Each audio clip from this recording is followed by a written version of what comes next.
1 KG চাল আর কিছু ডিম কিনে দিয়ে বিদায় নিলাম।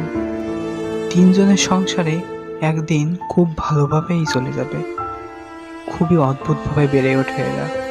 খুব অল্প বয়সেই জীবনকে বুঝে নিতে শিখেছে। একই স্রষ্টার সৃষ্টি আমরা দুজনেই। দুজনের বাবা মার সন্তান। আল্লাহ চাইলে আমার আর ওর প্রাণটা উল্টো হতে পারত। আমরা ভুলে যাই সব। অনেক অহংকার আমাদের। গরিবদের মানুষ বলেই ভাবি না। কখনো তাদের গায়েও হাত তুলি আমরা। কাছে আসলে নাকি রুমাল চাপা দিই। আজকাল আমাদের ভাবভঙ্গি এমন যে আমাদের সে আজ যে ভালো পজিশনে তাকেই আমরা বেশি মূল্যায়ন করি, কিন্তু এই গরিবদের দিকে ফিরেও তাকাই না।